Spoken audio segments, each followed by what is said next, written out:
Hi friends, welcome back to exam academy tutorial channel. First time channel visit చేస్తున్నట్లయితే subscribe the exam academy tutorial అండి. ఈ వీడియోలో తెలంగాణ ఎకానమీలో భాగంగా ఉన్నటువంటి వ్యవసాయం మరియు అనుబంధ రంగాలు అనేటువంటి కాన్సెప్ట్కి సంబంధించి అనాలిసిస్ చూడడం జరుగుతుంది. సో దీనికన్నా ముందు మన ఎకానమీకి సంబంధించినటువంటి జనాభా అనేటువంటి టాపిక్ సంబంధించి క్లాసెస్ చేయడం జరిగింది. అదేవిధంగా వ్యవసాయం అనుబంధ రంగాలు అనేటువంటి టాపిక్ సంబంధించి క్లాస్ 1లో ఒక 14 క్వశ్చన్స్ దానికి సంబంధించి అనాలిసిస్ చూడడం జరిగింది. ఈ వీడియోలో మరికొన్ని క్వశ్చన్స్ దానికి సంబంధించి అనాలిసిస్ చూసేటువంటి ప్రయత్నం చేద్దామండి. Coming to the first question, జతపరచండి అంటున్నాడు. వ్యవసాయ శీతోష్ణస్థితి మండలాలు ప్రధాన కేంద్రము. 1 వచ్చేసి ఉత్తర తెలంగాణ జోన్, 2 వచ్చేసి మధ్య తెలంగాణ జోన్, 3 వచ్చేసి దక్షిణ తెలంగాణ జోన్ అని ఇచ్చాడు. ఏలో పాలెం, బి వచ్చేసి వరంగల్, సి వచ్చేసి జగిత్యాల ఇచ్చాడు. మనకు ఏలో 1A 2B 3C, below 1C 2B 3A, 3 వచ్చేసి 1B 2A 3C, డి ఆప్షన్లో 1A 2C 3B అని చెప్పేసి ఇచ్చాడు. సో దీనికి సంబంధించి మీరు వీడియోను పాజ్ చేసుకొని ఆన్సర్ చేసేటువంటి ప్రయత్నం చేయండి. నేను ఆన్సర్ ఎక్స్ప్లెనేషన్ చేస్తూ దానికి సంబంధించినటువంటి రిలేటెడ్ పాయింట్స్ కూడా ఎక్స్ప్లెయిన్ చేస్తానండి. అప్పుడు ఇక్కడ నుంచి ఎలాంటి క్వశ్చన్ వచ్చినా మనం చేయడానికి అవకాశం ఉంటుంది. సో దీనికి సంబంధించి మనం చూసినట్లయితే, సో ఉత్తర తెలంగాణ జోన్కి సంబంధించినటువంటి ప్రధాన కార్యాలయం వచ్చేసి మనకు జగిత్యాలలో ఉందండి. అదేవిధంగా మనకు మధ్య తెలంగాణ జోన్కు సంబంధించినటువంటి ప్రధాన కార్యాలయం వచ్చేసి దీనికి వరంగల్లో ఉంది. అదేవిధంగా మనకు దక్షిణ తెలంగాణ జోన్కు సంబంధించినటువంటి ప్రధాన కార్యాలయం వచ్చేసి పాలెంలో ఉంది. సో దీని ప్రకారం మనం చూసుకున్నట్లయితే 1C అవుతుంది, 2B అవుతుంది, 3A అవుతుంది. కాబట్టి ఆప్షన్ బి అనేది దీనికి సంబంధించి కరెక్ట్ ఆన్సర్ అవుతుందండి. సో మనకి ఇక్కడ ఇచ్చినటువంటి 3 క్లైమేటిక్ జోన్లో మనకు అతిపెద్ద క్లైమేటిక్ జోన్ ఏంటంటే మనకు దక్షిణ క్లైమేటిక్ జోన్ అండి. సో అతి చిన్న క్లైమేటిక్ జోన్ ఏంటంటే మనకు నార్త్ క్లైమేటిక్ జోన్గా గుర్తుంచుకోవాల్సి ఉంటుంది. పెద్దది వచ్చేసి మనకు దక్షిణ క్లైమేటిక్ జోన్, అదేవిధంగా మనకు చిన్నది వచ్చేసి మనకు ఉత్తర క్లైమేటిక్ జోన్. సో మనకు నార్త్ క్లైమేటిక్ జోన్లో ఉన్నటువంటి జిల్లాలు మొత్తం ఏంటంటే 10 జిల్లాలు ఉన్నాయండి. నార్త్ క్లైమేటిక్ జోన్లో మొత్తం 10 జిల్లాలు ఉన్నాయి. మనకు మధ్య క్లైమేటిక్ జోన్లో వచ్చేసి మనకు 11 జిల్లాలు ఉన్నాయి. అదేవిధంగా మనకు దక్షిణ క్లైమేటిక్ జోన్లో వచ్చేసి మనకు 12 జిల్లాలు ఉన్నాయి. సో ఇవి కూడా మనం గుర్తుంచుకోవాల్సి ఉంటుంది. సో మనం దీనికి సంబంధించి మనం చూసుకున్నట్లయితే నార్త్ క్లైమేటిక్ జోన్కి సంబంధించి మనకు మొత్తం ఏరియా వచ్చేసి 81,71,71,000 ఎకరాలండి. సో మనకు నార్త్ క్లైమేటిక్ జోన్లో ఉన్నటువంటి మొత్తం ఏరియా వచ్చేసి 81,71,000 ఎకరాలు అనేటువంటిది ఉంది.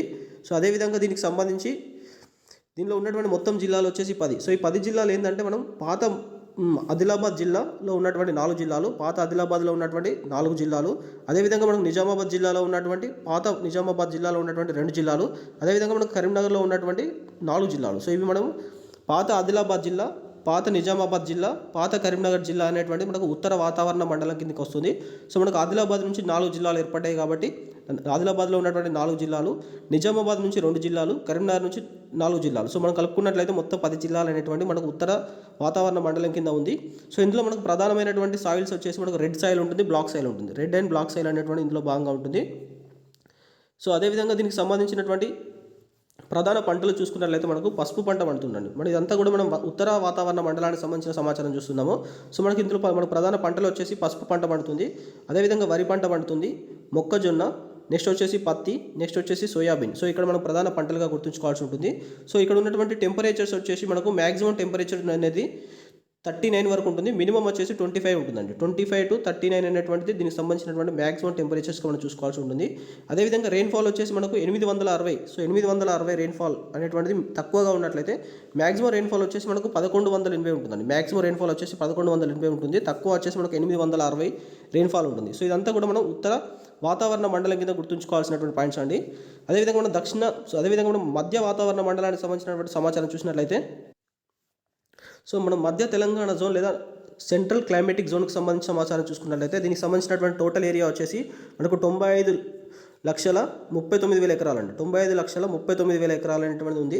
సో ఇందులో కూడా మనకు ప్రధాన సాయిల్ వచ్చేసి రెడ్ సాయిల్, బ్లాక్ సాయిల్గా ఉంటుంది. సో ఇందులో ఉన్నటువంటి 11 జిల్లాలు అనేటువంటి మనకు ఇందులో ఉండేటువంటి 11 జిల్లాలు, పాత వరంగల్ జిల్లాలో ఉన్నటువంటి 6 జిల్లాలు. సో వరంగల్ నుంచి మనకు 6 జిల్లాలు ఏర్పడ్డాయి. కాబట్టి పాత వరంగల్లో ఉన్నటువంటి 6 జిల్లాలు, అదేవిధంగా మనకు ఖమ్మం నుంచి ఏర్పడినటువంటి 2 జిల్లాలు. సో ఖమ్మం నుంచి ఏర్పడిన 2 జిల్లాలు, అదేవిధంగా మనకు మెదక్ నుంచి ఏర్పడినటువంటి 3 జిల్లాలు. సో ఇవి కూడా మనం గుర్తుంచుకున్నట్లయితే మనకు టోటల్గా 11 జిల్లాలు అనేటువంటి మనకు మధ్య తెలంగాణ జోన్లో భాగంగా ఉంటాయి.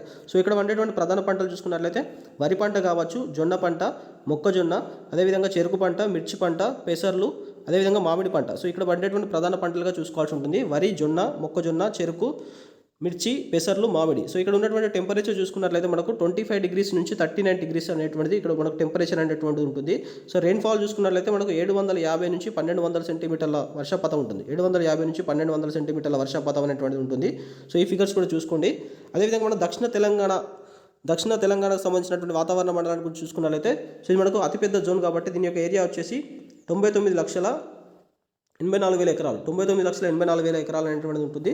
సో ఇందులో ఉండేటువంటి జిల్లాలు వచ్చేసి మనకు టోటల్గా 12 కాబట్టి సో ఇందులో మన 12 జిల్లాలు ఏంటంటే మహబూబ్ నగర్లో ఉన్నటువంటి 5 జిల్లాలు, సో మహబూబ్ నగర్లో ఉన్నటువంటి 5 జిల్లాలు, రంగారెడ్డి కింద ఉన్నటువంటి 3 జిల్లాలు, కొత్తగా ఏర్పడ్డ రంగారెడ్డిలో ఉన్నటువంటి 3 జిల్లాలు, హైదరాబాద్ నుంచి 1 జిల్లా, అదేవిధంగా మనకు నల్గొండ నుంచి ఏర్పడినటువంటి 3 జిల్లాలు. సో నల్గొండ నుంచి ఏర్పడినటువంటి 3 జిల్లాలుగా సో మనం టోటల్గా చూసుకున్నట్లయితే 12 జిల్లాలు అనేటువంటి మనకు దక్షిణ వాతావరణ మండలంలో భాగంగా ఉన్నాయి. సో ఇందులో ఉండేటువంటి ప్రధాన సాయిల్ వచ్చేసి కూడా మనకు బ్లాక్ సాయిల్ అండ్ రెడ్ సాయిల్గా గుర్తుంచుకోండి. ప్రధాన పంటలు వచ్చేసి మనకు పత్తి పంట, నెక్స్ట్ వచ్చేసి మొక్కజొన్న, నెక్స్ట్ వచ్చేసి కందులు, నెక్స్ట్ పొద్దుతిరుగుడు, అదేవిధంగా మనకు వచ్చేసి నెక్స్ట్ వచ్చేసి నువ్వు పంట, అదేవిధంగా పెసర్లు. మనకి ఇక్కడ ఏంటంటే ఈ మనకు కంది పంట గురించి చూసుకున్నట్లయితే మనకు తాండూరి కందిపప్పు ఇటీవల జిఐ ట్యాగ్ పొందింది కదా, మనకు వికారాబాద్లో పండుతుంది, రంగారెడ్డి డిస్టిక్లో భాగంగా ఉంటుంది, ఇది చూసుకోండి.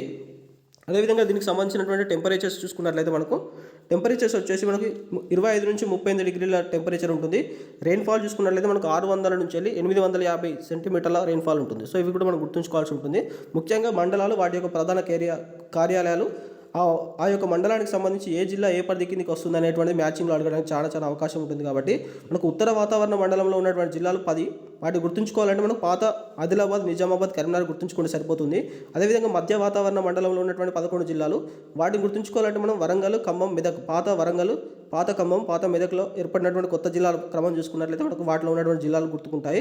అదేవిధంగా మనకు దక్షిణ వాతావరణ మండలానికి సంబంధించినటువంటి 12 జిల్లాలు, రంగారెడ్డి నుంచి ఏర్పడ్డ 3 జిల్లాలు, మహబూబ్ నగర్ నుంచి ఏర్పడ్డ 5 జిల్లాలు, హైదరాబాద్, నల్గొండ. సో నల్గొండ నుంచి ఏర్పడ్డ 3 జిల్లాలు. సో ఇవి గుర్తుంచుకుంటే మనం ఇక్కడ నుంచి క్వశ్చన్ చేయడానికి అవకాశం ఉంటుందండి. Coming to the next question. జతపరచండి అంటున్నాడు. నీటిపారుదల ప్రాజెక్టు ఆయకట్టు అని చెప్పేసి ఇచ్చాడు. భారీ తరహా ప్రాజెక్టు, మధ్య తరహా ప్రాజెక్టు, చిన్న తరహా ప్రాజెక్టు. ఏ వచ్చేసి 5,000 ఎకరాలు, బి వచ్చేసి 5,000 ఎకరాల నుంచి 25,000 ఎకరాల మధ్య, సి వచ్చేసి 25,000 ఎకరాల కంటే ఎక్కువ అని చెప్పేసి ఇచ్చాడు. ఏ వచ్చేసి 1A 2B 3C, బి వచ్చేసి 1C 2B 3A, సి వచ్చేసి 1B 2A 3C, డి వచ్చేసి 1C 2A 3B అని చెప్పేసి ఇచ్చాడు. సో దీనికి సంబంధించి మనం చూసినట్లయితే సో భారీ తరహా ప్రాజెక్టు అంటే 25,000 ఎకరాల కంటే ఎక్కువ అండి. సో 25,000 ఎకరాలన్నా లేదా 10,000 హెక్టార్లు, 10,000 హెక్టార్ల కంటే ఎక్కువ అనేటువంటిది కూడా మనకు అర్థం వస్తుంది. 10,000 హెక్టార్ల కంటే ఎక్కువ. సో అదేవిధంగా మధ్య తరహా ప్రాజెక్టు అంటే 5,000 ఎకరాల నుంచి 25,000 ఎకరాల మధ్య అని చెప్పేసి వస్తుంది. సో దీనికి మనం చూసుకున్నట్లయితే 2,000 హెక్టార్ల నుంచి 10,000 హెక్టార్ల మధ్య వస్తుంది. అదేవిధంగా మనం చిన్న తరహా ప్రాజెక్టు చూసుకున్నట్లయితే 5,000 ఎకరాల కంటే తక్కువ, 5,000 ఎకరాల కంటే తక్కువ, లేదా హెక్టార్లలో చూసుకున్నట్లయితే 2,000 హెక్టార్ల కంటే తక్కువ అనేటువంటి అర్థం వస్తుంది. సో దీని ప్రకారం మనం చూసుకున్నట్లయితే 1C అవుతుంది, 2B అవుతుంది, 3A అవుతుంది. కాబట్టి ఆప్షన్ బి అనేది దీనికి సంబంధించి కరెక్ట్ ఆన్సర్ అవుతుంది. సో భారీ తరహా ప్రాజెక్టుకు సంబంధించి మనం ఎగ్జాంపుల్ చూసుకున్నట్లయితే కాళేశ్వరం ప్రాజెక్టు కావచ్చు, పాలమూరు రంగారెడ్డి ఎత్తిపోతల పథకము, అదేవిధంగా మనకు ఎస్ఆర్ఎస్పి ప్రాజెక్టు కావచ్చు, నాగార్జున సాగర్ ప్రాజెక్టు కావచ్చు, అలీసాగర్ ప్రాజెక్టు, అదేవిధంగా నిజాం సాగర్ ప్రాజెక్టు, ఇవన్నీ కూడా మనకు తెలంగాణలో ఉన్నటువంటి భారీ తరహా ప్రాజెక్టుల కింద గుర్తుంచుకోవాల్సి ఉంటుంది. మనకు తెలంగాణలో మనకు 22 భారీ తరహా ప్రాజెక్ట్స్ ఉన్నాయి. సో ఇది గుర్తుంచుకోండి. అదేవిధంగా మధ్య తరహా ప్రాజెక్టుకు సంబంధించి చూసుకున్నట్లయితే మనకు స్వర్ణవాగు కావచ్చు, గొల్లవాగు ప్రాజెక్టు, నీల్వాయి వాగు project, Gaddennavagu project, Suddhavagu project. So ఇవన్నీ కూడా మనకు ఈ యొక్క మధ్య తరహా ప్రాజెక్ట్స్కి ఎగ్జాంపుల్గా చూసుకోవచ్చు. తెలంగాణకు సంబంధించి 12 మధ్య తరహా ప్రాజెక్ట్స్ ఉన్నాయి.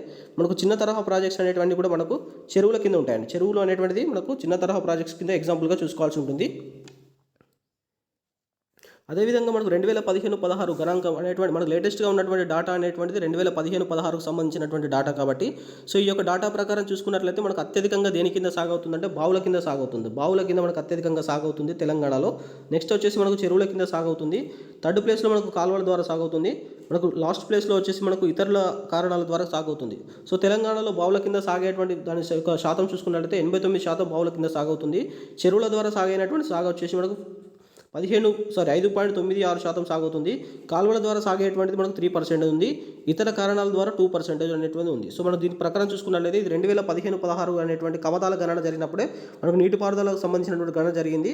సో ఇది మనకు 10వ కమతాల గణన గుర్తుంచుకోవాల్సి ఉంటుంది. సో ఈ డేటా ప్రకారం మాత్రమే బావులు వచ్చేసి 18%, చెరువులు వచ్చేసి 5.96, కాలువలు వచ్చేసి 3%, ఇతర కారణాలు వచ్చేసి 2%. ఈ ఫిగర్ కూడా మనం గుర్తుంచుకోవాల్సి ఉంటుందండి.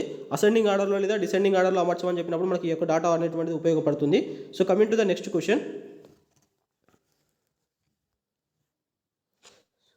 కాళేశ్వరం ప్రాజెక్టుకు సంబంధించి సరైన వాటిని గుర్తించండి అంటున్నాడు. 1 వచ్చేసి కాళేశ్వరం ప్రాజెక్టుని 2019 జూన్ 21న కేసీఆర్ గారు మేడిగడ్డ వద్ద ప్రారంభించారన్నాడు. 2 వచ్చేసి కాళేశ్వరం ప్రాజెక్ట్ని మెగా ఇంజనీరింగ్ కంపెనీ, నవయుగ ఇంజనీరింగ్ కంపెనీ, L&T సంస్థలు సంయుక్తంగా నిర్మించాయని ఇచ్చాడు. 3 వచ్చేసి కాళేశ్వరం ప్రాజెక్ట్ని 7 లింకులుగా విభజించారన్నాడు. 4 వచ్చేసి ప్రస్తుతం కాళేశ్వరం ప్రాజెక్టు వల్ల లబ్ధి పొందుతున్న జిల్లాల సంఖ్య 13 ఇచ్చాడు.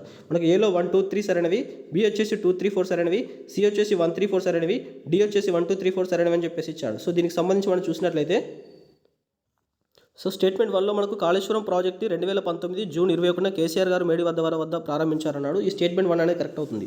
సో 2019 జూన్ 21న కేసీఆర్ గారితో పాటుగా మనకు అప్పుడు ఉన్నటువంటి గవర్నర్ ఈఎస్ఎల్ నరసింహన్, అదేవిధంగా ఆంధ్రప్రదేశ్ ముఖ్యమంత్రి జగన్మోహన్ రెడ్డి, అదేవిధంగా అప్పుడు ఉన్నటువంటి మహారాష్ట్ర ముఖ్యమంత్రి దేవేంద్ర ఫడ్నవీస్ గారు కూడా మీ యొక్క కార్యక్రమంలో పాల్గొనడం జరిగింది. స్టేట్మెంట్ 1 అనేటువంటిది కరెక్ట్ అవుతుంది. కాళేశ్వరం ప్రాజెక్ట్ని మెగా ఇంజనీరింగ్ కంపెనీ, నవయుగ ఇంజనీరింగ్ కంపెనీ మరియు L&T సంస్థలు సంయుక్తంగా నిర్వహించారన్నాడు. సో ఇది మన దీని ప్రకారం చూసుకున్నట్లయితే మెగా ఇంజనీరింగ్ కంపెనీ కావచ్చు, నవయుగ ఇంజనీరింగ్ కంపెనీ, L&T సంస్థలు సంయుక్తంగా నిర్మించాయి కాబట్టి స్టేట్మెంట్ 2 అనేటువంటి కూడా కరెక్ట్ అవుతుంది.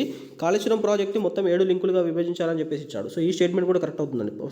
కాళేశ్వరం ప్రాజెక్టుకు సంబంధించి మనకు మొత్తం 7 లింకులు ఉన్నాయి. సో ఇవి మనం గుర్తుంచుకోవాల్సి ఉంటుందండి. మనకు లింక్ 1 వచ్చేసి మనకు మేడిగడ్డ బ్యారేజ్ నుంచి వెళ్ళి శ్రీపాద ఎల్లంపల్లి వరకు ఉంటుంది. మనకు సెకండ్ లింక్ వచ్చేసి మనకు శ్రీపాద ఎల్లంపల్లి నుంచి వెళ్ళి మిడ్ మానేర్ వరకు ఉంటుంది. మనకు థర్డ్ లింక్ వచ్చేసి మనకు మిడ్ మానేర్ నుంచి అప్పర్ మానేర్ వరకు ఉంటుంది. ఫోర్త్ లింక్ వచ్చేసి మనకు మిడ్ మానేర్ నుంచి వెళ్ళి కొండపోచమ్మ జలాశయం వరకు ఉంటుంది. మనకు ఫిఫ్త్కి సంబంధించి ఫిఫ్త్ లింక్ చూసుకున్నట్లయితే అణికట్టు నుంచి చిట్యాల వరకు ఉంటుంది. సిక్స్త్ లింక్ చూసుకున్నట్లయితే మనకు మల్లన్న సాగర్ నుంచి సింగూరు రిజర్వాయర్ వరకు ఉంటుంది. మనకు సెవెంత్ లింక్ చూసుకున్నట్లయితే SRSP నుంచి నిజాం కాలువ వరకు ఉంటుంది. సో 7 లింకులు కూడా మనం గుర్తుంచుకోవాల్సి ఉంటుంది. నేను మరోసారి చెప్తాను చూడండి. మేడిగడ్డ బ్యారేజ్ నుంచి ఎల్లంపల్లి ఫస్ట్ లింక్ అండి. సెకండ్ లింక్ వచ్చేసి శ్రీపాద ఎల్లంపల్లి నుంచి మిడ్ మానేరు. థర్డ్ లింక్ వచ్చేసి మనకు మిడ్ మానేరు నుంచి వెళ్ళి అప్పర్ మానేరు. ఫోర్త్ లింక్ వచ్చేసి మిడ్ మానేరు నుంచి కొండపోచమ్మ జలాశయం. ఫిఫ్త్ లింక్ వచ్చేసి అణికట్టు నుంచి చిట్యాల. సిక్స్త్ లింక్ వచ్చేసి మల్లన్న సాగర్ నుంచి సింగూరు రిజర్వాయరు. సెవెంత్ లింక్ వచ్చేసి SRSP నుంచి నిజాం కాలువ వరకు ఉంటుంది. సో ఈ 7 లింకులు కూడా గుర్తుంచుకునేటువంటి ప్రయత్నం చేయండి. సో అదేవిధంగా దీనికి సంబంధించినటువంటి ఫోర్త్ స్టేట్మెంట్ చూసుకున్నట్లయితే కాళేశ్వరం ప్రాజెక్టు వల్ల లబ్ధి పొందుతున్నటువంటి జిల్లాల సంఖ్య మనకు 13 ఇచ్చాడు. సో ఈ స్టేట్మెంట్ రాంగ్ అవుతుందండి. ప్రస్తుతం కాళేశ్వరం ప్రాజెక్టు వల్ల లబ్ధి పొందుతున్నటువంటి జిల్లాలు వచ్చేసి మనకు 20గా ఉంది. సో ఓవరాల్గా మనం దీన్ని చూసుకున్నట్లయితే స్టేట్మెంట్ 4 అనేది రాంగ్ అవుతుంది. ఇచ్చినటువంటి దాని ప్రకారం స్టేట్మెంట్ 1, 2, 3 మాత్రమే సరైనది కాబట్టి ఆప్షన్ ఏ అనేది దీనికి సంబంధించి కరెక్ట్ ఆన్సర్ అవుతుంది. సో అదేవిధంగా మనం కాళేశ్వరం ప్రాజెక్టుకు సంబంధించి రిజర్వాయర్ చూసుకున్నట్లయితే మనకు కొత్త రిజర్వాయర్స్ వచ్చేసి ప్రపోజల్స్ వచ్చినవి 17 ఉన్నాయి. అందులో DPRకు సంబంధించినవి మనకు 20 ఉన్నాయి. సో మొత్తం టోటల్ రిజర్వాయర్స్ చూసుకున్నట్లయితే మనకు 37 రిజర్వాయర్స్ అనేటువంటి ఉండడం జరిగింది. 37 రిజర్వాయర్స్ ఉన్నాయి. అదేవిధంగా దీనికి సంబంధించినటువంటి నీటి లభ్యత చూసుకున్నట్లయితే 240 TMCల నీటి లభ్యత ఉంది. సో ఇందులో మనకు నీటి పారుదలకు ఉపయోగపడేటువంటి TMCs చూసుకున్నట్లయితే 169 నీటి పారుదలకు ఉపయోగపడుతుంది. సో ఈ 169 TMCలతో మనకు 18.82 లక్షల ఎకరాల నీటి అందుతుంది. 18.82 లక్షల ఎకరాలకు నీటిని అందించడం జరుగుతుంది. సో ఇందులో మనకు త్రాగునీరు కోసం ఉపయోగించేటువంటిది 40 TMCలు అండి. 40 TMCలు మనకు త్రాగునీరు కోసం ఉపయోగించడం జరుగుతుంది. అదేవిధంగా పరిశ్రమల కోసం మనకు ఒక 16 TMCల నీటిని ఉపయోగించడం జరుగుతుంది. సో ఒకసారి మరోసారి ఫిగర్స్ చూసుకోండి. 240 TMCల నీటి లభ్యత ఉంటే నీటి పారుదలకు 169 TMCలు. సో దీని ద్వారా మనకు 18.82 లక్షల ఎకరాల నీరు, త్రాగునీరు వచ్చేసి మనకు 40 TMCలు, అదేవిధంగా మనకు పరిశ్రమలకు వచ్చేసి 16 TMCలు. సో ఇవంతా ఫిగర్స్ కూడా గుర్తుంచుకోవాల్సి ఉంటుందండి. అదేవిధంగా ఇటీవల మేడిగడ్డ ప్రాజెక్టుకు సంబంధించి మనకు కుంగిపోయినటువంటి విషయంలో నేషనల్ డ్యామ్ సేఫ్టీ అథారిటీ వాళ్ళు ఒక కమిటీ కూడా ఏర్పాటు చేశారు కదా. సో మనకు ఆ కమిటీ పేరు చూసుకున్నట్లయితే అనిల్ జైన్ కమిటీ అండి. అనిల్ జైన్. సో అనిల్ జైన్ కమిటీ అనేటువంటి మనకు ఇటీవల మేడిగడ్డ ప్రాజెక్టు కుంగిన విషయంలో నేషనల్ సేఫ్టీ డ్యామ్ అథారిటీ వాళ్ళ యొక్క కమిటీని ఏర్పాటు చేయడం జరిగింది. సో అనిల్ జైన్ ప్లస్ ఒక 6 మెంబర్స్ కలిసి దీని మీద ఒక కమిటీ ఏర్పాటు చేయడం జరిగింది. సో ఇది కూడా మనం చూసుకోవాల్సి ఉంటుందండి. అయితే కాళేశ్వరం ప్రాజెక్టు వల్ల లబ్ధి పొందుతున్నటువంటి 20 జిల్లాలు కూడా మనం గుర్తుంచుకోవాల్సి ఉంటుందండి. 20 జిల్లాలు కూడా మనం గుర్తుంచుకోవాల్సి ఉంటుంది. సో దాని ప్రకారం మనం చూసుకున్నట్లయితే కరీంనగర్ నుంచి పాత కరీంనగర్కు సంబంధించినటువంటి 4 జిల్లాలు కావచ్చు. అదేవిధంగా మనకు మెదక్ నుంచి ఏర్పడినటువంటి 3 జిల్లాలు, మెదక్ నుంచి ఏర్పడినటువంటి 3 జిల్లాలు, అదేవిధంగా మనకు నల్గొండ నుంచి ఏర్పడినటువంటి 3 జిల్లాలు, మనకు నల్గొండ నుంచి యాదాద్రి, సూర్యాపేట, నల్గొండ 3 జిల్లాలు, అదేవిధంగా మనకు నిజామాబాద్ నుంచి ఏర్పడినటువంటి 2 జిల్లాలు, అదేవిధంగా మనం వరంగల్ నుంచి ఏర్పడినటువంటి 5 జిల్లాలు. సో వరంగల్ నుంచి ఏర్పడినటువంటి 5 జిల్లాలలో మనకు 6 జిల్లాలు ఏర్పడ్డాయి కదా. మనకు ఈ యొక్క కాళేశ్వరం ప్రాజెక్టు వల్ల లబ్ధి పొందకుండా ఉన్నటువంటి జిల్లా ఏంటంటే ములుగు జిల్లా. సో వరంగల్లో ఏర్పడినటువంటి 6 జిల్లాలకు సంబంధించి 5 జిల్లాలు మాత్రమే లబ్ధి పొందుతున్నాయి. సో మనకు లబ్ధి పొందకుండా ఉండిపోయినటువంటి జిల్లా వచ్చేసి ములుగు జిల్లా, అది గుర్తుంచుకోండి. సో అదేవిధంగా మనకు ఖమ్మం నుంచి లబ్ధి పొందుతున్నటువంటి జిల్లా ఖమ్మం ఒకటి గుర్తుంచుకోండి. అదేవిధంగా మనకు మేడ్చల్ మల్కాజ్గిరి కూడా మనం లబ్ధి పొందుతుందండి. మేడ్చల్ మల్కాజ్గిరి. అదేవిధంగా మనకు ఆదిలాబాద్ జిల్లా లబ్ధి పొందడం జరుగుతుంది. ఆదిలాబాద్ నుంచి వచ్చేసి మనకు నిర్మల్ జిల్లా లబ్ధి పొందడం జరుగుతుంది. సో ఇలా మన జిల్లాలను పాత జిల్లాలతో మనం చూసుకున్నట్లయితే గుర్తుంచుకోవడానికి ఈజీగా ఉంటుందండి. మన కరీంనగర్ నుంచి ఏర్పడేటువంటి 4 జిల్లాలు వచ్చేసి పెద్దపల్లి, కరీంనగర్, సిరిసిల్ల, జగిత్యాల అనేటువంటి 4 జిల్లాలు. సో మనకు మెదక్ నుంచి ఏర్పడినటువంటి 3 జిల్లాలు వచ్చేసి మనకు మెదక్, సంగారెడ్డి, సిద్దిపేట ఈ 3 జిల్లాలు. అదేవిధంగా నల్గొండ నుంచి ఏర్పడినటువంటి 3 జిల్లాలు యాదాద్రి, నల్గొండ, సూర్యాపేట. నిజామాబాద్ నుంచి ఏర్పడిన 2 జిల్లాలు నిజామాబాద్, కామారెడ్డి. వరంగల్ నుంచి ఏర్పడినటువంటి 5 జిల్లాలు వచ్చేసి వరంగల్, హన్మకొండ, భూపాల్పల్లి, మహబూబాబాద్, జనగామ. నెక్స్ట్ ఖమ్మం నుంచి ఖమ్మం జిల్లా. అదేవిధంగా మేడ్చల్, మల్కాజ్గిరి జిల్లా, ఆదిలాబాద్ నుంచి వెళ్ళి నిర్మల్ జిల్లా. సో ఇవన్నీ కూడా మనం గుర్తుంచుకున్నట్లయితే దీనికి సంబంధించి ఈ 20 జిల్లాల కౌంట్ అనేది వస్తుందండి. Coming to the next question. సరైన వాటిని గుర్తించండి అంటున్నాడు. స్టేట్మెంట్ 1 వచ్చేసి కోస్లా కమిటీ సిఫార్సు మేరకు 1955 డిసెంబర్ 10న జవహర్లాల్ నెహ్రూ గారు నాగార్జున సాగర్ ప్రాజెక్టుని శంకుస్థాపన చేశారు అన్నాడు. సెకండ్ స్టేట్మెంట్ వచ్చేసి నాగార్జున సాగర్ ప్రాజెక్టు నిర్మాణ ఇంజనీర్ వచ్చేసి కేఎల్ రావు అన్నాడు. థర్డ్ స్టేట్మెంట్ వచ్చేసి నాగార్జున సాగర్ ప్రాజెక్టు యొక్క ఆయకట్టు వచ్చేసి 408 టీఎంసీలు అన్నాడు. నాగార్జున సాగర్ ప్రాజెక్టు యొక్క కుడి కాలువ పేరు లాల్ బహదూర్ శాస్త్రి అన్నాడు. ఎడమ కాలువ పేరు వచ్చేసి జవహర్లాల్ నెహ్రూ కాలువగా పిలుస్తారన్నాడు. ఏ వచ్చేసి 1, 2, 3 అన్నాడు. బి వచ్చేసి 2, 3, 4 సరైనవి. సి వచ్చేసి 1, 3, 4 సరైనవి. డి వచ్చేసి 1, 2, 3, 4 సరైనవి అని చెప్పేసి ఇచ్చాడు. సో ఇది మనకు నాగార్జున సాగర్ ప్రాజెక్టు మీద ఇవ్వబడినటువంటి క్వశ్చన్ అండి. సో దీనికి సంబంధించి మనం చూసినట్లయితే సో కోస్లా కమిటీ యొక్క సిఫార్సుల మేరకి 1955 డిసెంబర్ 10న జవహర్లాల్ నెహ్రూ గారు శంకుస్థాపన చేయడం జరిగింది.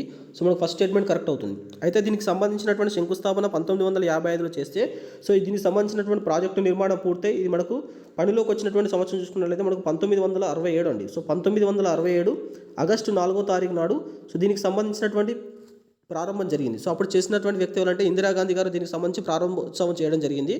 సెకండ్ స్టేట్మెంట్ చూసుకున్నట్లయితే నాగార్జున సాగర్ ప్రాజెక్ట్ యొక్క నిర్మాణ ఇంజనీర్ వచ్చేసి కేఎల్ రావు అన్నాడు. సో నిర్మాణ ఇంజనీర్ వచ్చేసి కేఎల్ రావు. సో మన సెకండ్ స్టేట్మెంట్ కూడా కరెక్ట్ అవుతుంది.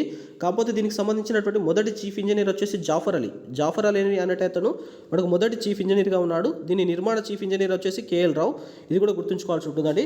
నాగార్జున సాగర్ ప్రాజెక్ట్ యొక్క ఆయకట్టు వచ్చేసి మనకు 408 టీఎంసీలు అన్నాడు. థర్డ్ స్టేట్మెంట్ కూడా కరెక్ట్ అవుతుంది. ఆయకట్టు వచ్చేసి 408 టీఎంసీలు. అదేవిధంగా మనకి ఇక్కడ ఉత్పత్తి అవుతున్నటువంటి జల విద్యుత్ వచ్చేసి 816 మెగావాట్ల విద్యుత్ అనేటువంటిది జల విద్యుత్ ఉత్పత్తి కావడం జరుగుతుంది. సో థర్డ్ స్టేట్మెంట్ కూడా కరెక్ట్ అవుతుంది. నాగార్జున సాగర్ ప్రాజెక్టు యొక్క కుడి కాలువ పేరు లాల్ బహదూర్ శాస్త్రి, ఎడమ కాలువ పేరు జవహర్లాల్ నెహ్రూ అని ఇచ్చాడు. సో ఇక్కడ మనకి ఇది స్టేట్మెంట్ రాంగ్ అవుతుందండి. సో మనకి ఎడమ కాలువ పేరు వచ్చేసి ఎల్బి శాస్త్రి అండి. ఎల్బి శాస్త్రి అనేటువంటిది మనకు ఎడమ కాలువ పేరు. కుడి కాలువ పేరు వచ్చేసి మనకు జవహర్లాల్ నెహ్రూ కాబట్టి మనకి ఈ స్టేట్మెంట్ రాంగ్ అవుతుంది. సో దీని ప్రకారం చూసుకున్నట్లయితే 1, 2, 3 మాత్రమే సరైనది కాబట్టి ఆప్షన్ ఏ అనేటువంటి దీనికి సంబంధించి కరెక్ట్ ఆన్సర్ అవుతుంది. సో మనకు కుడి కాలువ పేరు వచ్చేసి జవహర్లాల్ నెహ్రూ కదా. సో కుడి కాలువ జవహర్లాల్ నెహ్రూ కాలువ వల్ల మనం లబ్ధి పొందుతున్నటువంటి జిల్లాలు చూసుకున్నట్లయితే మనకు గుంటూరు మరియు ప్రకాశం అనేటువంటి 2 జిల్లాలు లబ్ధి పొందుతున్నాయి. అదేవిధంగా లాల్ బహదూర్ శాస్త్రికి సంబంధించినటువంటి లెఫ్ట్ కెనాల్కి సంబంధించి మనకు నల్గొండ జిల్లా కానీ ఖమ్మం జిల్లా తెలంగాణకు సంబంధించినటువంటి నల్గొండ, ఖమ్మం జిల్లాలు అనేటువంటి లబ్ధి పొందడం జరుగుతుంది. సో ఇవి గుర్తుంచుకోండి. సో ఈ ప్రాజెక్ట్కి మనకు మరొక పేరు ఏంటంటే నందికొండ ప్రాజెక్ట్ అని కూడా అంటారు. ఎందుకంటే నందికొండ అనేటువంటి గ్రామం వద్ద దీన్ని నిర్మించారు కాబట్టి నందికొండ ప్రాజెక్ట్ అని కూడా అంటారు. సో ప్రపంచంలోని ఇది అతిపెద్ద రాతి కట్టడంగా గుర్తింపు పొందింది. ప్రపంచంలోనే అతిపెద్ద ఎత్తైన రాతి కట్టడంగా గుర్తింపు పొందిన ప్రాజెక్టుగా ఇది గుర్తుంచుకోవాల్సి ఉంటుంది. దీని యొక్క డ్యామ్ పొడవు వచ్చేసి మనకు 1550 మీటర్ల పొడవు ఉంటుంది. ఎత్తు వచ్చేసి 124 మీటర్ల ఎత్తు ఉంటుంది. సో ఇవి కూడా మనం గుర్తుంచుకోవాల్సి ఉంటుందండి. Coming to the next question. సరైన వాటిని గుర్తించండి అంటున్నాడు. స్టేట్మెంట్ 1 వచ్చేసి శ్రీరామ్ సాగర్ ప్రాజెక్టు స్టేజ్ 1ని 1963 జూలై 26న శంకుస్థాపన చేయగా 1978 నాటికి నిర్మాణ పనులు పూర్తయ్యాయి అన్నాడు.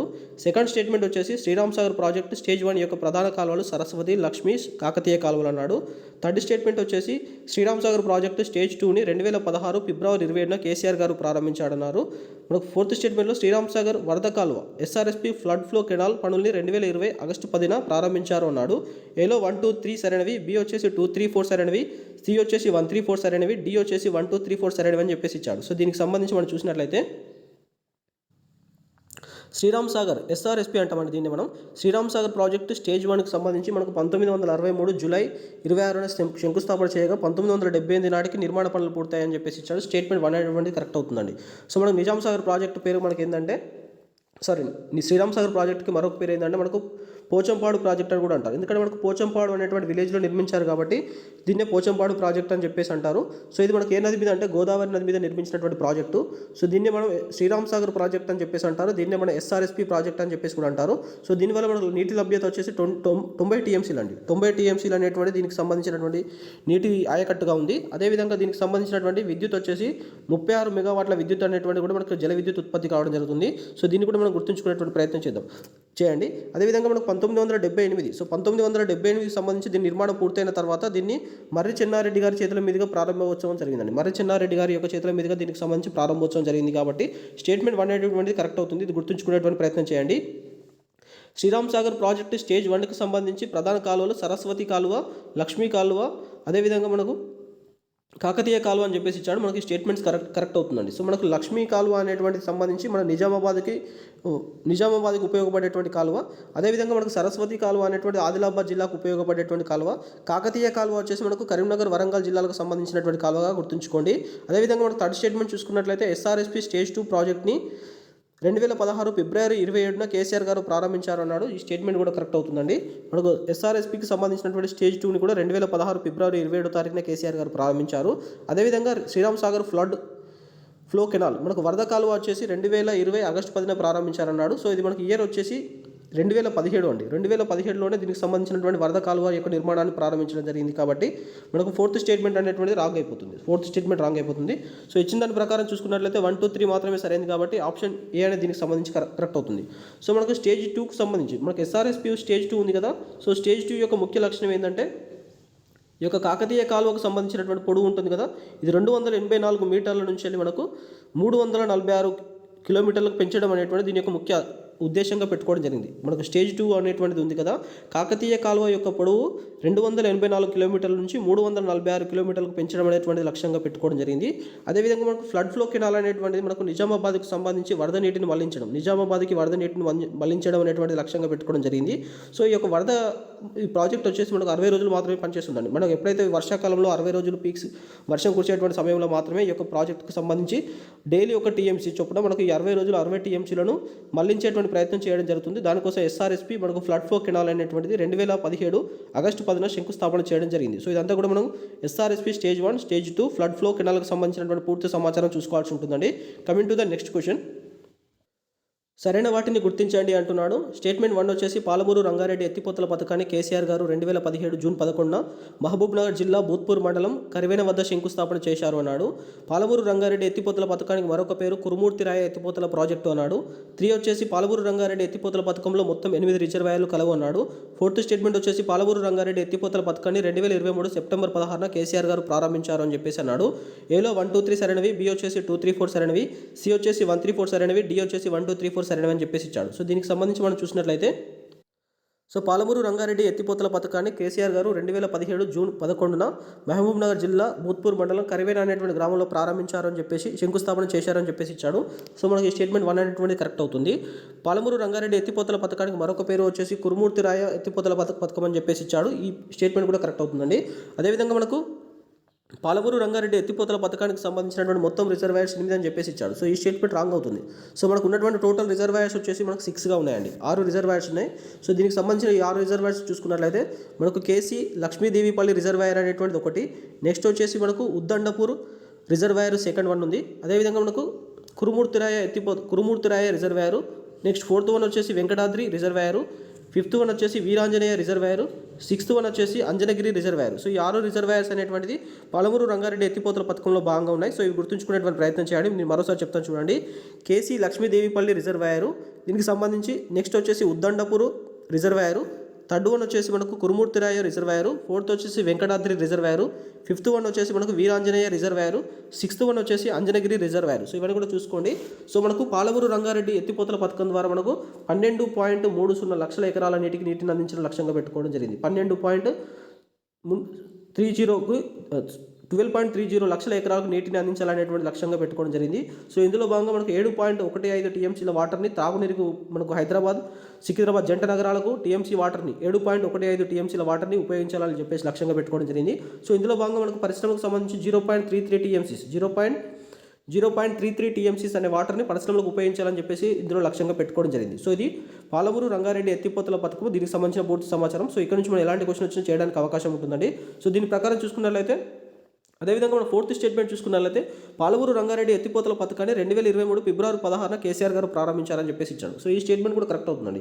సో శంకుస్థాపన చేసినటువంటి డేట్ వచ్చేసి 2017 జూన్ 11 అయితే దీనికి సంబంధించినటువంటి ప్రారంభం అనేటువంటి 2023 సెప్టెంబర్ 16న జరిగింది కాబట్టి ఈ డేట్ కూడా మనం గుర్తుంచుకోవాల్సి ఉంటుంది. సో దీని ప్రకారం చూసుకున్నట్లయితే 1 to 4 స్టేట్మెంట్స్ సరైనవి కాబట్టి సో దీనికి సంబంధించినటువంటి కరెక్ట్ ఆప్షన్ అనేటువంటి ఇందులో లేదండి. సో మనకు స్టేట్మెంట్ 1, స్టేట్మెంట్ 2 అండ్ స్టేట్మెంట్ 4 అనేటువంటి దీనికి సంబంధించినటువంటి కరెక్ట్ ఆన్సర్ అవుతుందండి. సో మనకి దీనికి సంబంధించినటువంటి కరెక్ట్ ఆన్సర్ అనేటువంటి ఏ ఆప్షన్లో లేదు.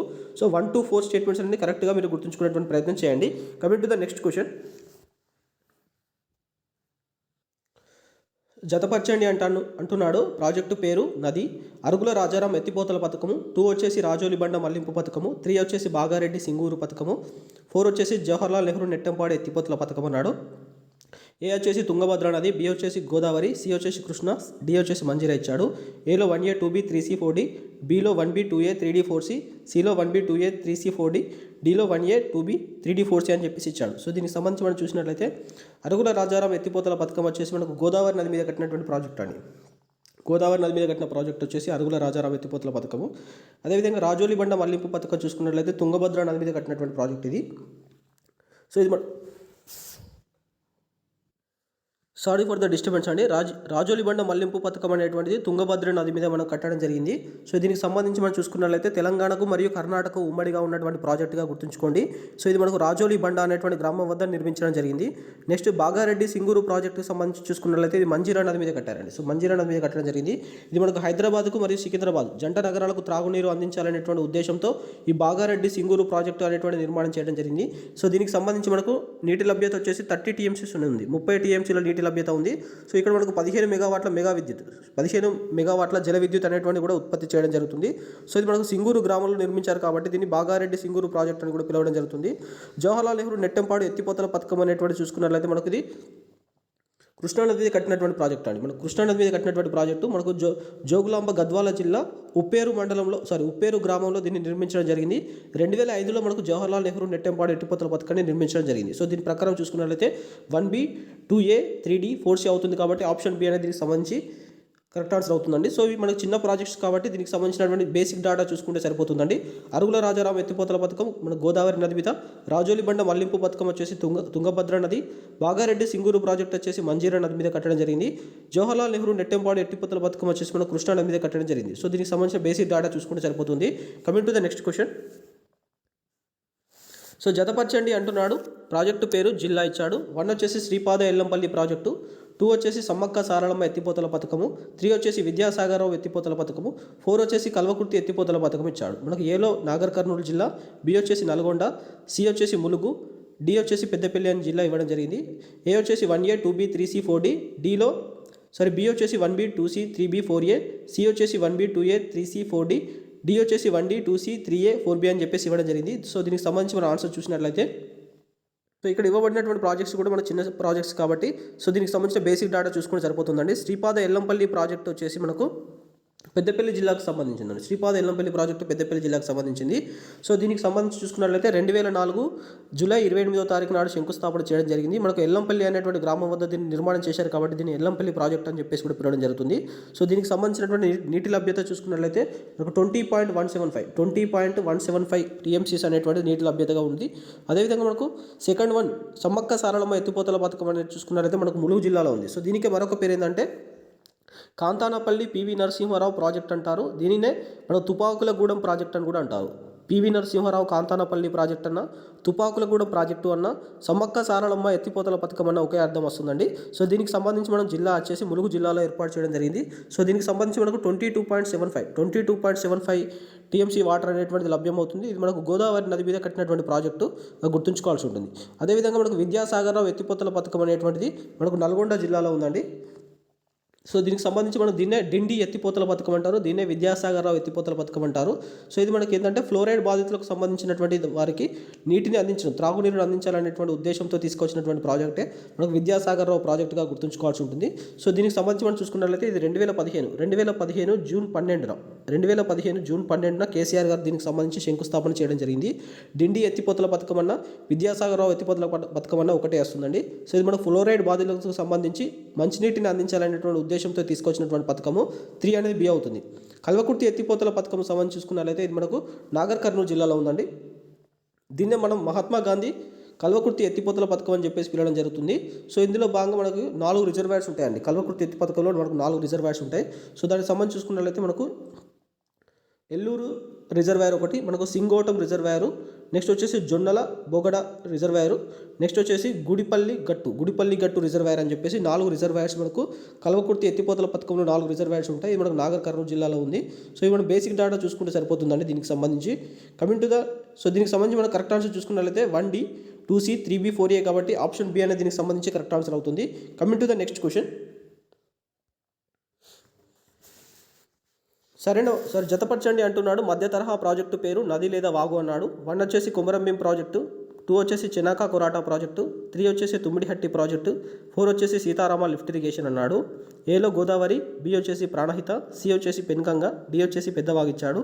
ఏలో 1A 2B 3C 4D, below 1D 2C 3B 4A, సిలో 1B 2A 3C 4D, డిలో 1D 2C 3A 4B అని చెప్పేసి ఇచ్చాడు. సో దీనికి సంబంధించి మనం చూసినట్లయితే కొమరంభీం ప్రాజెక్టు అనేటువంటి చూసుకున్నట్లయితే మనకి ఇది పెద్దవాగు మీద కట్టినటువంటి ప్రాజెక్ట్ అండి. కొమరంభీం ప్రాజెక్ట్ వచ్చేసి పెద్దవాగు మీద కట్టారు.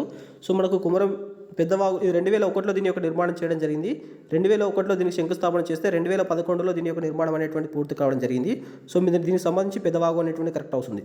అదేవిధంగా చెనాకా కొరాటా ప్రాజెక్టుకు సంబంధించి చూసుకున్నట్లయితే మనకి ఇది పెన్గంగ మీద కట్టినటువంటి ప్రాజెక్టు చెనాకా గొనాకా ప్రాజెక్టు. సో దీని యొక్క టీఎంసీస్ వచ్చేసి 0.83 టీఎంసీస్ వాటర్ అనేటువంటిది దీని యొక్క లభ్యతగా చూసుకోవాల్సి ఉంటుంది. అదేవిధంగా తుమ్మిడిహట్టి ప్రాజెక్టుకు సంబంధించి చూసుకున్నట్లయితే మనకు ప్రాణహిత నది మీద కట్టడం జరిగిందండి. ప్రాణహిత నది మీద కట్టినటువంటి ప్రాజెక్టే మనకు తుమ్మిడిహట్టి ప్రాజెక్టు. దీనికే మరొక పేరు వచ్చేసి ప్రాణహిత చేవెళ్ళ ప్రాజెక్ట్ అని చెప్పేసి అంటారు. అదేవిధంగా దీన్నే బిఆర్ అంబేద్కర్ ప్రాణహిత చేవెళ్ళ ప్రాజెక్ట్ అని చెప్పేసి అంటారు. మనకి బిఆర్ అంబేద్కర్ ప్రాణహిత చేవెళ్ళ ప్రాజెక్ట్ని రీడిజైన్ చేసేసి మనకు కాళేశ్వరం ప్రాజెక్టు అనేటువంటిది రావడం జరిగింది. సో అది కూడా మనం గుర్తుంచుకోవాల్సి ఉంటుంది.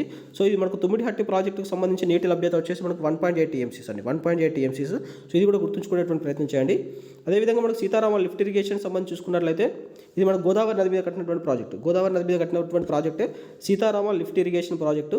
సో మనకు ఉన్నటువంటి అంతకుముందు ఉన్నటువంటి రాజీవ్ దుమ్మెగూడెం ఇందిరాసాగర్ ఎత్తిపోతల పథకాలను రీడిజైన్ చేసేసి 2016 ఫిబ్రవరి 16 తారీఖు నాడు మనకు దీనికి సంబంధించినటువంటి ప్రాజెక్ట్ని మనకు భద్రాద్రికి సంబంధించినటువంటి జిల్లాలో ఉన్నటువంటి రాళ్లపాడు వద్ద కేసీఆర్ గారు శంకుస్థాపన చేయడం జరిగింది సీతారామ లిఫ్ట్ ఇరిగేషన్ ప్రాజెక్ట్ని. అదే రోజున మనకు 2016 ఫిబ్రవరి 16న సీతారామ లిఫ్ట్ ఇరిగేషన్తో పాటు మనకు భక్త రామదాసు ఎత్తిపోతల పథకాన్ని కూడా అదే రోజు శంకుస్థాపన చేయడం జరిగింది. సో మనకు భక్త రామదాస్ ప్రాజెక్ట్ వచ్చేసి మనకు ఖమ్మం జిల్లాలో ఉంటుందండి. ఖమ్మం జిల్లాలో దీన్ని ఏర్పాటు చేయడం జరిగింది. అయితే భక్త రామదాస్ ప్రాజెక్టు యొక్క ముఖ్యమైనటువంటి ఇంపార్టెంట్ పాయింట్ ఏంటంటే 11 నెలల్లోనే పూర్తయిందండి. ఈ యొక్క ప్రాజెక్టు భక్త రామదాస్ ప్రాజెక్ట్ అనేటువంటి 11 నెలల్లోనే పూర్తి కావడం జరిగింది. సో ఇది మనం గుర్తుంచుకోవాల్సి ఉంటుందండి. సో మనం దీని ప్రకారం ఇచ్చిన దాని ప్రకారం చూసుకున్నట్లయితే కొమరంభీం వచ్చేసి పెద్దవాగు, చెనాకా కొరాటా ప్రాజెక్ట్ వచ్చేసి పెన్గంగ, తుమ్మిడిహట్టి వచ్చేసి ప్రాణహిత, సీతారామ లిఫ్ట్ ఇరిగేషన్ వచ్చేసి గోదావరి అండి. దీని ప్రకారం మనం అమర్చినట్లయితే 1D 2C 3B 4A అవుతుంది. కాబట్టి ఆప్షన్ బి అనేటువంటి దీనికి సంబంధించి కరెక్ట్ ఆన్సర్ అవుతుందండి. సో మనకు మధ్య తరహా ప్రాజెక్ట్స్కి సంబంధించి చూసుకునేటప్పుడు ప్రాజెక్టు పేరు అది ఏ వాగు లేదా ఏ నది మీద కట్టారు, అది ఏ జిల్లాకు సంబంధించి వస్తుందని చెప్పేసి మనం చూసుకున్నట్లయితే ఇక్కడ నుంచి వచ్చేటువంటి ఏ క్వశ్చన్కైనా మనం సమాధానం చేయడానికి అవకాశం ఉంటుందండి. ఫస్ట్ టైం ఛానల్ విజిట్ చేస్తున్నట్లయితే subscribe the exam academy tutorial channel. Thank you all అండి.